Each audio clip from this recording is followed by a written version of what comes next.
അജപാലന ശുശ്രൂഷയിലെ ദൈവപരിപാലനയുടെ വഴികളും വിദേശത്തെ ഉപരിപഠനത്തിന് ലഭിച്ച ദൈവകൃപകളും ദൈവത്തിൽ ആശ്രയിച്ച് മുന്നേറാൻ അഭിമന്യ പിതാവിന് ബലം നൽകി.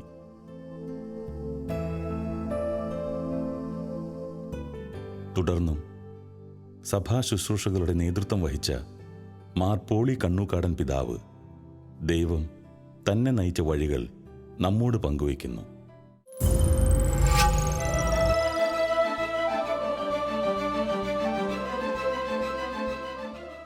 ജസ്റ്റിസ് ഫോറത്തിൻ്റെ തുടർച്ചയായിട്ടാണ് ഒരു ക്രൈസിസ് ഇൻ്റർവെൻഷൻ സെൻറ്ററിന് തുടക്കം കുറിച്ചത്. പ്രത്യാശ എന്ന പേരിലാണ് ഈ സെൻറ്റർ ആരംഭിച്ചത്. കുറേയേറെ പേര് തങ്ങളുടെ വീർപ്പുമുട്ടലുകൾ, ജീവിതത്തിൽ നേരിട്ട പ്രതികൂല സാഹചര്യങ്ങൾ ഇത് പങ്കുവയ്ക്കാനായിട്ട് സാധിക്കാതെ നിരാശരായിട്ട് കഴിയുന്നുണ്ട് എന്നുള്ള തിരിച്ചറിവാണ് ഇതിന് പ്രേരിപ്പിച്ചത്. അതോടൊപ്പം തന്നെ ഒറ്റപ്പെട്ട ചില ആത്മഹത്യകൾ, കൂട്ടാത്മഹത്യകൾ, ഇതിനൊക്കെ ചെറിയ പരിഹാരമെങ്കിലും കാണാൻ കഴിഞ്ഞാൽ അത് കുടുംബങ്ങൾക്ക് സഹായകരമാകും എന്നുള്ള ചിന്തയാണ് ഇതിലേക്ക് തീരുമാനമെടുക്കാനായിട്ട് പ്രേരിപ്പിച്ചത്. പല കേസുകളും കോടതിക്ക് പുറത്ത് സെറ്റിൽ ചെയ്യാനായിട്ട് പരിശ്രമിക്കുമ്പോൾ ചിലത് പരിഹരിക്കുകയല്ല വേണ്ടത്, അവരെ ഒന്ന് സ്വസ്ഥമായിട്ട് കേട്ട് അവരെക്കൊണ്ട് തന്നെ തീരുമാനമെടുക്കാനായിട്ട് നിർദ്ദേശം നൽകിയാൽ തന്നെ പ്രശ്നങ്ങൾ പരിഹരിക്കാനാകും. ഇതാണ് ഈ പ്രത്യാശ തുടങ്ങാനും ഈ ക്രൈസിസ് ഇൻ്റർവെൻഷൻ സെൻറ്റർ പ്രവർത്തിക്കാനും ഇടയായത്. അതോടൊപ്പം തന്നെ അവസരത്തിലാണ് മഹാജൂബിലിക്ക് ഒരുക്കമായിട്ടുള്ള ക്രിസ്തു വർഷം പ്രഖ്യാപിക്കപ്പെട്ടത്. ആ ക്രിസ്തു വർഷത്തിൻ്റെ കൺവീനറായിട്ട് പ്രവർത്തിക്കാനായിട്ട് അവസരം കിട്ടിയപ്പോൾ മാധ്യമങ്ങളിലൂടെ അതുപോലെ തന്നെ കലയിലൂടെ സുവിശേഷവൽക്കരണം സാധ്യമാണ് എന്ന് മനസ്സിലാക്കി അന്ന് ഒരു ഓർക്കസ്ട്ര ടീമും അതോടൊപ്പം തന്നെ ഒരു തെരുവ് നാടക ടീമും രൂപവൽക്കരിച്ച് ഈ രൂപതയിലെ ഏകദേശം 54ഓളം സെൻറ്ററുകളിൽ പോയി ക്രിസ്തു വിമോചകനാണ്, ഏകരക്ഷകനാണ്, ക്രിസ്തുവിലൂടെ രക്ഷ സകലർക്കും വാഗ്ദാനം ചെയ്യപ്പെട്ടിട്ടുണ്ട് എന്നുള്ള പഠനം നടത്താനായിട്ട് പരിശ്രമിച്ചു.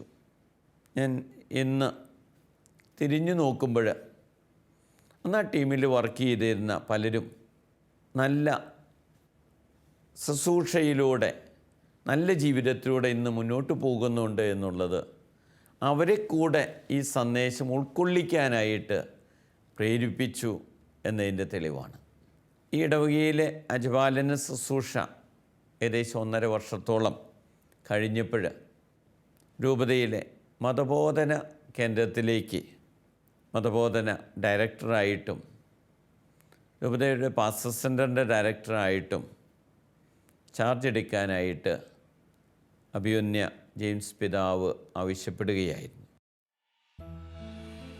അഭിമന്യ പോളി പിതാവ് രൂപതാ മതബോധന കേന്ദ്രത്തിൻ്റെ ഡയറക്ടറായിരുന്ന കാലത്ത് വിശ്വാസ പരിശീലന മേഖലയിൽ നൂതന സമീപനങ്ങൾ ആവിഷ്കരിച്ചു. മതബോധന വിദ്യാർത്ഥികളെ പങ്കെടുപ്പിച്ച് സാമൂഹ്യ സേവന പരിപാടികൾ സംഘടിപ്പിക്കുക, എല്ലാ വർഷവും ഒരു വിശുദ്ധൻ്റെ ജീവിതം ഉപപാഠ പുസ്തകത്തിലൂടെ പരിചയപ്പെടുത്തുക തുടങ്ങിയ പുത്തൻ രീതികൾ പഠിതാക്കളിൽ ക്രൈസ്തവ വിശ്വാസം ആഴത്തിൽ വേരുറപ്പിക്കാൻ സഹായകമായി. രൂപതയുടെ സിൽവർ ജൂബിലി ആഘോഷങ്ങളുടെ ജനറൽ കൺവീനറായി പ്രവർത്തിച്ച കാലത്ത് രൂപതയിലെ എല്ലാ ഇടവകകളും സന്ദർശിക്കാനും വൈദികരും ജനങ്ങളുമായി ശക്തമായ ബന്ധവും അടുപ്പവും സ്ഥാപിക്കാനും സാധിച്ചു. ഇതെല്ലാം ദൈവിക പദ്ധതിയുടെ അത്ഭുതകരമായ വഴിനടത്തിപ്പുകളായി കാണുകയാണ് മാർ പോളി പിതാവ്. മതബോധന ഡയറക്ടറായിട്ട് ചാർജ് എടുത്തപ്പോൾ, അതുപോലെ തന്നെ പാസ്റ്റർ സെൻ്ററിൻ്റെ ഡയറക്ടറായിട്ട് ചാർജ് എടുത്തപ്പോൾ 6.5 വർഷക്കാലം അവിടെ ശുശ്രൂഷ ചെയ്തു. അവസരത്തിലൊക്കെ ഊന്നൽ കൊടുത്തൊരു കാര്യം, മതബോധനം അല്ലെങ്കിൽ വിശ്വാസ പരിശീലനം ഒരു അക്കാഡമിക് തലത്തിൽ, അധ്യയന തലത്തിൽ മാത്രം ഒതുങ്ങി നിൽക്കേണ്ട ഒന്നല്ല. മറിച്ച് അവർക്ക് ലഭിക്കുന്ന ബോധ്യങ്ങളാണ് അവരെ ജീവിതത്തിൽ പ്രായോഗികമാക്കാനായിട്ട് സഹായിക്കുന്നത്. ആ വിധത്തിലുള്ളൊരു പരിശീലനത്തിലേക്കായിരുന്നു ഊന്നൽ കൊടുത്തുകൊണ്ടിരുന്നത്. വിശ്വാസ പരിശീലനം നടക്കുന്ന അവസരത്തിൽ ആ ക്ലാസ് അധ്യാപകരോട് പറയാറുണ്ട്, ഒരു ടേമിൽ ഒരു ക്ലാസ്സെങ്കിലും ഒരു സാമൂഹ്യ പ്രതിബദ്ധത പ്രകടമാക്കുന്ന ഒരു ചാരിറ്റബിൾ ആക്ടിവിറ്റി കുട്ടികളെ കൊണ്ട് ഒരുമിച്ച് ചെയ്യിക്കുക. ആ പ്രദേശത്ത് ഒരു അഗതി മന്ദിരം ഉണ്ടെങ്കിൽ അവിടെ പോയി സന്ദർശിക്കുക, ആ അഗതി മന്ദിരത്തിലുള്ളവർക്ക് സഹായം ചെയ്തു കൊടുക്കുക, അവരെ ഒന്ന് ശുശ്രൂഷിക്കാനായിട്ട് പഠിപ്പിക്കുക.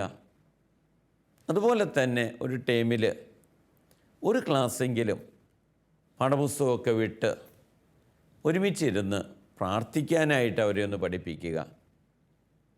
അതുപോലെ അധ്യാപകർ ക്ലാസ്സിൽ വരുമ്പോൾ വിശുദ്ധ ഗ്രന്ഥത്തെ കൂടുതൽ പരിചയപ്പെടുത്താനായിട്ട് സഹായിക്കുക. വിശുദ്ധ ജീവിതം നയിച്ച ധന്യാത്മാക്കളെ പരിചയപ്പെടുത്താനായിട്ട് പരിശ്രമിക്കുക. എൻ്റെ ഭാഗമായിട്ടാണ് ഓരോ ക്ലാസ്സിലും ഒരു ഉപപാഠ പുസ്തകം കൊടുത്തു തുടങ്ങിയത്. അതുപോലെ തന്നെ മെജസ്നാരികളിൽ ചിലപ്പോഴൊക്കെ ആ വർഷങ്ങളിലാണ് പഠിപ്പിക്കാനായിട്ട് പോകാൻ അവസരം ലഭിച്ചതും. പൂനമല്ലി സെമിനാരിയിൽ ഓറിയൻ്റൽ തിയോളജി പഠിപ്പിക്കാനും, അതുപോലെ തന്നെ മാംഗ്ലൂരുള്ള സെൻറ്റ് ജോസഫ് സെമിനാരിയിൽ ഓറിയൻ്റൽ ലിറ്റർജി പഠിപ്പിക്കുവാനും, ആലുവ മംഗലപ്പുഴ സെമിനാരിയിൽ സിറോ മലബാർ ആരാധനക്രമം പഠിപ്പിക്കാനുമൊക്കെ അവസരം ലഭിച്ചത് കൂടുതൽ അനുഭവങ്ങൾ പ്രത്യേകിച്ച് സെമിനാരി പരിശീലന തലത്തിൽ ലഭിക്കാനായിട്ട് സഹായിച്ചു. ഞാനിവിടെ നിന്ന് കാക്കനാടുള്ള മേരി ആർക്കിയെപ്പിസ്കോപ്പൽ കുരിയയിലേക്ക് മാറുന്നത് 2004 2004 സീറോ മലബാർ സഭയുടെ മേജർ ആർക്കി എപ്പിസ്കോപ്പൽ ക്യൂരിയയിൽ ലിറ്റർജിക്കൽ കമ്മീഷൻ്റെ പ്രഥമ റെസിഡന്റ് ജോയിന്റ് സെക്രട്ടറിയായി മാർ പോളി കണ്ണൂക്കാടൻ പിതാവ് ചുമതലയേറ്റത് ഏറെ നിർണായകമായ സമയത്തായിരുന്നു. ആരാധനാക്രമവുമായി ബന്ധപ്പെട്ട് ഏറെ വിവാദങ്ങൾ നിലനിന്ന അക്കാലത്ത് ആരാധനാക്രമ നവീകരണത്തിലേക്ക് സഭ പ്രവേശിക്കുന്ന സമയമായിരുന്നു അത്. അന്നത്തെ ലിറ്റർജിക്കൽ കമ്മീഷൻ സെക്രട്ടറിയായിരുന്ന മോൺസിഞ്ഞോർ ആന്റണി നരിക്കുളം അച്ഛനോടൊപ്പം ചേർന്ന് വർഷം മുഴുവൻ നീളുന്ന ആരാധനാക്രമ പ്രാർത്ഥനകളുടെ നവീകരണവും കൂദാശ പരികർമ്മ പ്രാർത്ഥനകളുടെ നവീകരണവും നിർവഹിക്കുന്നതിൽ മാർ പോളി പിതാവ് നിർണായകമായ പങ്കുവഹിച്ചു. ദൈവത്തിൻ്റെ ഒരു തിരഞ്ഞെടുപ്പായിട്ടാണ് ഞാൻ കാണുന്നത്. പ്രത്യേകിച്ച് ആ കാലഘട്ടത്തിലും ലിറ്റർജി സംബന്ധമായിട്ട് ഒരുപാട് വിവാദങ്ങൾ നിലനിൽക്കുന്നൊരു കാലഘട്ടമായിരുന്നു. ഈ വിവാദങ്ങളുടെ അവസരത്തിലുമാണ് ഞാൻ ലിറ്റർജി കമ്മീഷൻ്റെ ജോയിൻറ്റ് സെക്രട്ടറി ആയിട്ട് അവിടെ എത്തുക. അതുകൊണ്ട് തന്നെ ഏറെ ആശങ്കകൾ എനിക്കുണ്ടായിരുന്നു. ലിറ്റർജിക്കൽ ടെക്സ്റ്റിൻ്റെ നവീകരണം ആവശ്യമായിട്ടുള്ളൊരു കാലഘട്ടത്തെയാണ് ഞാൻ എത്തുന്നത്. ബഹുമാനപ്പെട്ട അഭിവന്യ arch bishop Mar Jacob Thoomkuzhy പിതാവ് ചെയർമാനായിരിക്കുമ്പോഴാണ് എൻ്റെ പേര് നിർദ്ദേശിക്കുകയും അഭിവന്യ പോൾ ചിറ്റുള്ളി പിതാവ് ചെയർമാനായിരിക്കുമ്പോൾ എന്നെ അപ്പോയിൻ്റ് ചെയ്യുകയും ചെയ്തത്. ആദ്യമായിട്ടാണ് അങ്ങനെ ഒരു റെസിഡൻറ്റ് ജോയിൻറ്റ് സെക്രട്ടറി അവിടെ താമസിക്കുന്നത്. എങ്ങനെയാണ് ആരാധനക്രമം നവീകരിക്കുക? അവിടെ സാംസ്കാരിക അനുരൂപണങ്ങൾക്ക്, ആനുകാലികമായിട്ടുള്ള പരിഷ്കാരങ്ങൾക്ക് എത്രമാത്രം സ്ഥാനമുണ്ട്, അങ്ങനെ തുടങ്ങിയിട്ടുള്ള കാര്യങ്ങളെക്കുറിച്ച് ഏറെ ചർച്ചകൾ നടക്കുന്ന അവസരമായിരുന്നു. ലിറ്റർജിക്കൽ കമ്മീഷൻ്റെ നേതൃത്വത്തിലുള്ള ലിറ്റർജിക്കൽ പുസ്തകങ്ങളുടെ നവീകരണവുമായിട്ട് ബന്ധപ്പെട്ട് ആദ്യം പ്രസിദ്ധീകരിച്ചത് കൂദാശകളുടെ പരികർമ്മമായിരുന്നു. കുറേ വർഷങ്ങളായിട്ട് ടെക്സ്റ്റ് തയ്യാറാക്കുകയും ആവശ്യമായിട്ടുള്ള വ്യത്യാസങ്ങൾ വരുത്തുകയും സിനഡിൽ ചർച്ച ചെയ്യുകയും ചെയ്തുകൊണ്ടിരിക്കുന്ന സമയത്താണ് അത് പ്രസിദ്ധീകരിക്കാനായിട്ടുള്ള പരിശ്രമങ്ങൾ ആരംഭിച്ചത്. സിനഡിൽ ചർച്ച ചെയ്ത് അതിനുശേഷം റോമിലേക്ക് അയച്ച് റോമിൻ്റെ അനുമതിയോടുകൂടെ സിറോ സഭയുടെ കൂദാശ പരികർമ്മത്തിൻ്റെ ടെക്സ്റ്റ് പ്രസിദ്ധീകരിക്കുകയായിരുന്നു. ഇതൊരു ഭഗീരഥ യത്നമായിരുന്നു. 54 ആഴ്ചകൾക്കും ആവശ്യമായിട്ടുള്ള പ്രാർത്ഥനകൾ സുറിയാനിയിൽ നിന്ന് വിവർത്തനം ചെയ്ത് അതോടൊപ്പം തന്നെ പുതിയതായിട്ടുള്ള ചില പ്രാർത്ഥനകൾ കൂട്ടിച്ചേർത്ത് പ്രസിദ്ധീകരിക്കുക എന്നുള്ളത്. കൂടാതെ വിശുദ്ധരുടെ തിരുനാളുകൾ, പരിശുദ്ധ കന്യാമറിയത്തിൻ്റെ തിരുനാൾ, നമ്മുടെ കർത്താവ് യേശു മിശിഹായുടെ തിരുനാളുകൾ, കൂടാതെ പ്രത്യേകമായിട്ടുള്ള അവസരങ്ങൾക്കുള്ള പ്രാർത്ഥനകൾ, ഇങ്ങനെ 4 വോളിയൂംസായിട്ട് ഈ പ്രാർത്ഥനകളെല്ലാം പ്രസിദ്ധീകരിച്ചു. കുറേയേറെ ജോലികൾ ചെയ്തിട്ടാണ് അത് പ്രസിദ്ധീകരിക്കാൻ കഴിഞ്ഞത്.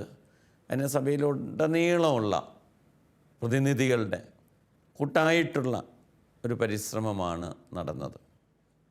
അതിനിയും അതിൻ്റേതായിട്ടുള്ള ഭാഷയിലും മറ്റും കുറച്ചൊക്കെ ഇനിയും ട്രിം ചെയ്യേണ്ടതായിട്ട് ഉണ്ടെങ്കിൽ തന്നെയും സഭയ്ക്കൊരു മുതൽക്കൂട്ടായിട്ടാണ് പ്രോപ്രിയാസ് അല്ലെങ്കിൽ മാറി വരുന്ന പ്രാർത്ഥനകൾ പ്രസിദ്ധീകരിക്കാൻ കഴിഞ്ഞത്.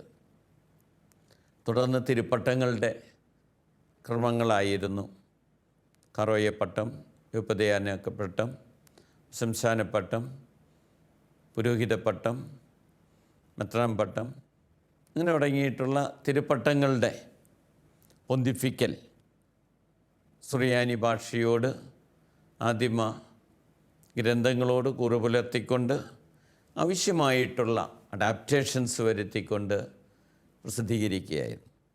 തുടർന്ന് വലിയ ആഴ്ചയിലെ തിരുക്കർമ്മങ്ങൾ, ഓശാന ഞായർ, പെസഹ വ്യാഴം, ദുഃഖവെള്ളി, ദുഃഖശനി, ഈസ്റ്റർ, അതുപോലെ തന്നെ വിഭൂതി, ക്രിസ്മസ് തുടങ്ങിയിട്ടുള്ള ദിവസങ്ങളിലെ ആരാധനക്രമ ടെക്സ്റ്റ് മലയാളത്തിൽ മൂലകൃതികളോട് കുറുപുലർത്തിക്കൊണ്ട് ആവശ്യമായിട്ടുള്ള അനുകരണങ്ങളോടുകൂടെ പുറത്തിറക്കാനായിട്ട് ആ സമയത്ത് കഴിഞ്ഞു. അതുപോലെ തന്നെ വ്രതവാഗ്ദാനം, പ്രഥമ വ്രതവാഗ്ദാനം, നിത്യവ്രതവാഗ്ദാനം, ഇതിനാവശ്യമായിട്ടുള്ള പ്രാർത്ഥനകൾ തയ്യാറാക്കാനും ഇത് ഉപയോഗത്തിലാകാനും സമയത്ത് കഴിയുണ്ടായി. ഞാൻ പിന്തിരിഞ്ഞു നോക്കുമ്പോൾ ചിറ്റപ്പള്ളി പിതാവിൻ്റെയും തുടർന്ന് പുന്നക്കൊട്ടി പിതാവിൻ്റെയും ചെയർമാൻഷിപ്പിലുള്ള കമ്മീഷൻ്റെ നേതൃത്വത്തിലാണ് സിനഡിൻ്റെ അനുമതിയോടുകൂടെ, റോമിൻ്റെ അപ്രൂവലോടുകൂടെ ഈ ടെക്സ്റ്റുകളൊക്കെ പ്രസിദ്ധീകരിച്ചത്. ഒട്ടും തന്നെ വിവാദങ്ങൾക്ക് ഇടകൊടുക്കാതെ സാധിക്കാവുന്നിടത്തോളം പേരുടെ സഹകരണത്തോടുകൂടെ ഈ ആരാധനക്രമ പുസ്തകങ്ങൾ പുറത്തിറക്കാൻ കഴിഞ്ഞത് ദൈവത്തിൻ്റെ പ്രത്യേകമായിട്ടുള്ള ഇടപെടലുകൊണ്ടാണ്. അതോടൊപ്പം തന്നെ സിറോ സഭയുടെ റിസർച്ച് സെൻ്ററാണ് കാക്കനാടുള്ള LRC. അതിൻ്റെ എക്സിക്യൂട്ടീവ് ഡയറക്ടറായിട്ട് 2005 ഉത്തരവാദിത്തം ഏറ്റെടുക്കാനായിട്ട് കഴിഞ്ഞു.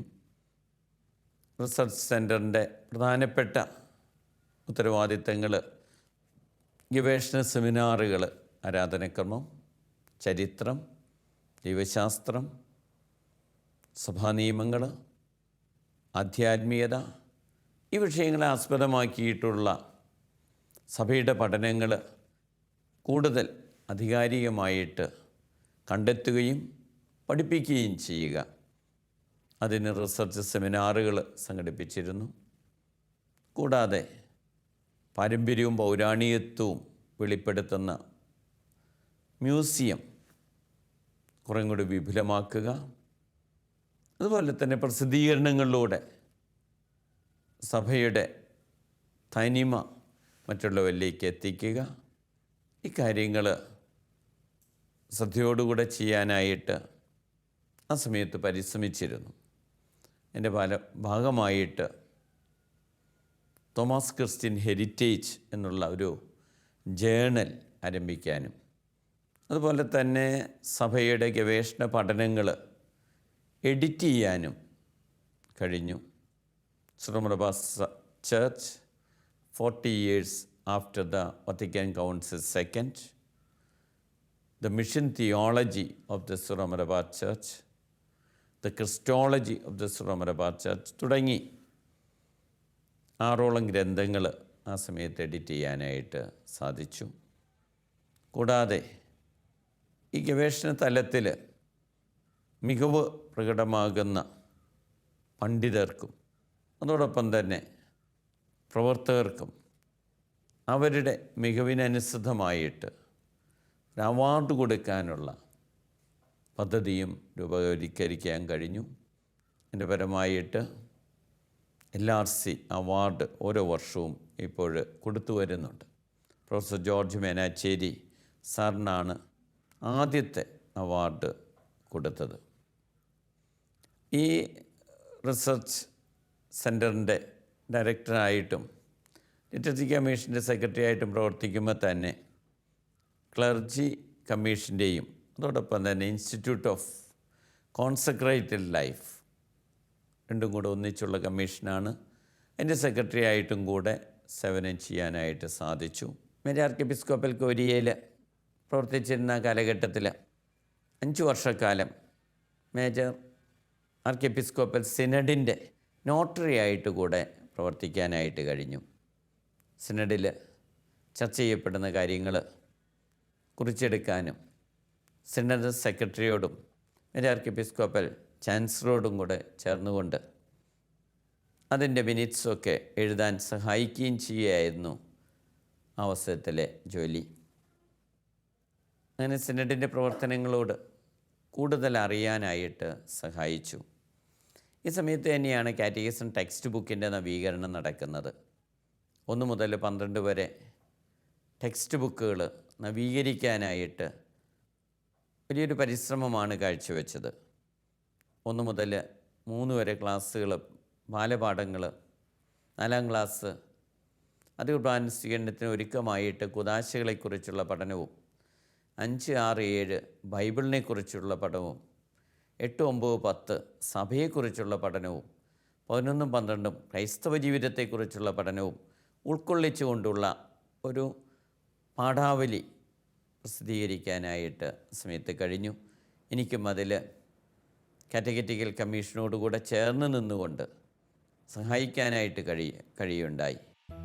ഇരിഞ്ഞാലക്കുടയുടെ 2ാമത്തെ ഇടയനായി നിയോഗിക്കപ്പെട്ടതിനെക്കുറിച്ചും അജപാലന മേഖലയിൽ ദൈവം നയിക്കുന്ന അനുഭവങ്ങളെക്കുറിച്ചും നമുക്ക് അടുത്ത എപ്പിസോഡിൽ മനസ്സിലാക്കാം.